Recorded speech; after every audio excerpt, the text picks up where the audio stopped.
Level 2 of Be Fluent in Russian Fluency course here on YouTube. We're starting our level 2, and just like level 1, we're going to have 10 lessons. Here's a quick preview of all that we're going to have and how our level is going to be designed. Saying my and yours, describing people, talking about our jobs, more verbs to talk about things in your daily life. I love versus I like. I want, I can, and I need. How to order coffee in Russian. Past tense grammar. Making stories about the past. And the cherry on top, slang. The 10th lesson will be about slang in Russian. These are all the topics that we're going to cover in this level 2. And one thing that we're going to introduce this level is practice. These exercises are all theoretical. These lessons. Pure theory. Not as much of practical things, because how can you practice with me in a video? That's just kind of pointless. Instead, we have a website where you can practice all of these things. So with each task that we're going to have, with each lesson, we're going to have an exercise attached in the description. So you can learn these things, practice it, so you can see whether you got it correct or not. And that's the best way to learn, because if you just simply take in, and you never put out anything, you never practice it, you never make sentences with the things that you've been learning, then over time you're going to forget it. And each additional exercise will include the materials from the previous lesson. So if you guys watch lesson number 6, you will have some questions from the previous lessons as well. Not going back to the first level, we're going to stay within the second level. So that's that. And the best way to approach this level 2 is take notes, complete the exercise, and then internalize the information that you've learned. Meaning, start using that information in your daily Russian as well. If you have friends that you speak to, make some sentences that includes new materials. That's the best way to learn. That's the best way to learn long term. These days with ChatGPT, with all of these AI tools, it may feel like you're making good progress with quick answers with ChatGPT, with all of these things going quickly, but long term, the habit is not being built. And the number one thing to do to build that habit is to use the things that we learn in this lesson. And of course, I'll try to make it as practical as possible. So, buckle up. Let's get started. Imagine this situation. You come to a party somewhere in Russia and you don't see your phone. Where's my phone? And then you see 2 phones on the table, but they look identical. Is this your phone? I should ask somebody, but I don't know how to do that yet in Russian. Let me just grab a random one. And then you hear to your left somebody says, "Это мой телефон."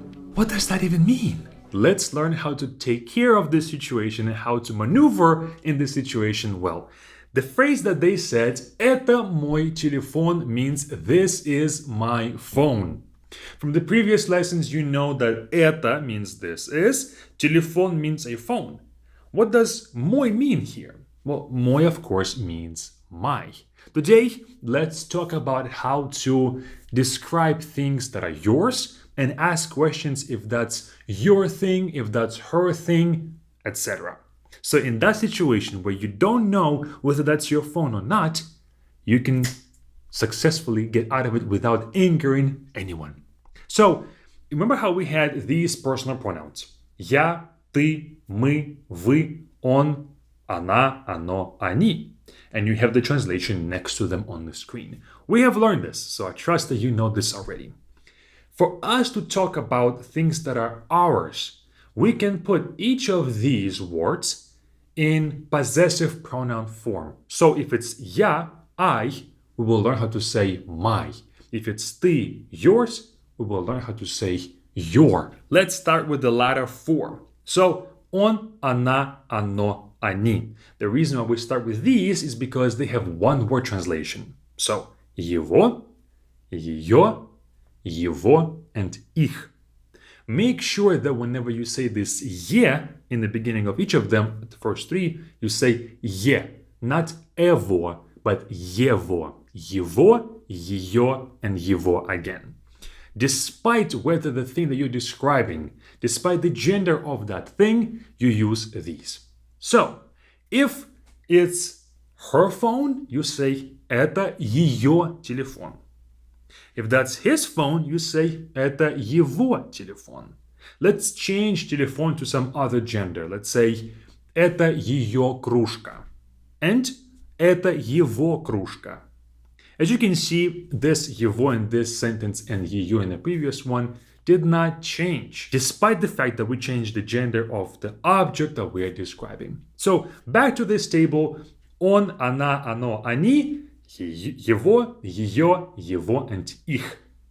Now you know these four. Let's go back to the ones that we had in the beginning. Я, ты, мы, and вы. Now for these, since these are more common in usage, then the personal pronoun that we have associated with each of them will change its gender. So it depends on the next word. Whether the next word is masculine, feminine, neuter, or plural, we will have these forms. So for я, it's мой, моя, моё, мои, твой, твоя, твое, твои, наш, наша, наше, наши, ваш, ваша, ваше, ваши. You can kind of see some patterns here, some similarities in the endings. And here are the exact pairs. They're going to be color-coded to the endings that are the same.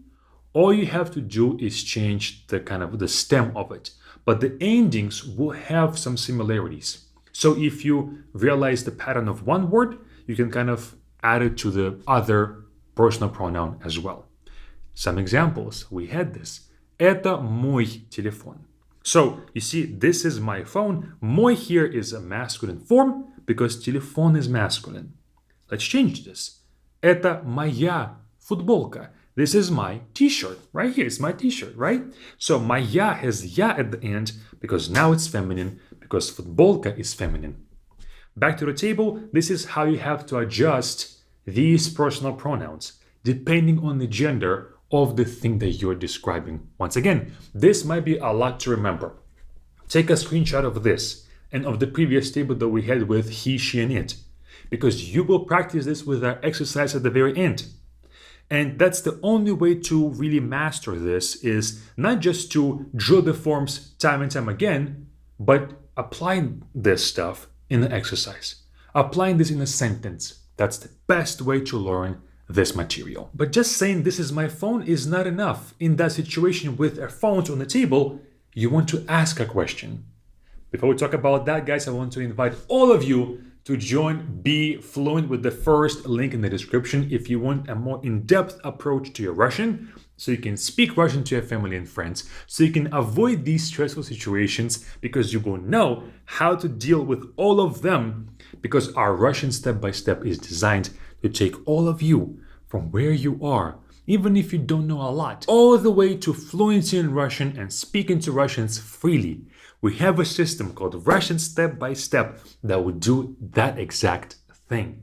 Check it out. You have a 3-day free trial with the first link in the description. You can try it out, see what we have, see if you like it or not, and you can always opt out. You don't have to stay if you don't like the materials. You can easily cancel with a few clicks. We're not going to take anybody hostage, anybody credit card hostage. We're going to charge you every month. We don't do that. So check it out with the first link in the description. Back to asking questions. And that was a bit of a trick, I have to admit, because all you have to do when you ask a question is just change your tone. So back to that situation. You see the two phones on the table. All you have to do is ask, это твой телефон? Is this your phone? There's no additional words here. There's nothing else to add. It's just a question mark. Это твой телефон? And they can say, нет, это не мой телефон. No, this is not my phone. This не means not. This is not my phone. Continuing, they say, это ее телефон. This is her phone. And now you know which phone is yours, so you go for it and you grab yours, and the conflict is avoided. That's how you do it. So now in this lesson, you've learned how to talk about your things, their things, and how to ask proper questions. That is it. Go ahead and practice this with the link below. You will see the exercise there. Good luck. Hope you will score 100% on the test because you've been watching this video attentively. Do it now or join BeFluent with this button right here, or keep on watching our YouTube videos with this next one. It's up to you.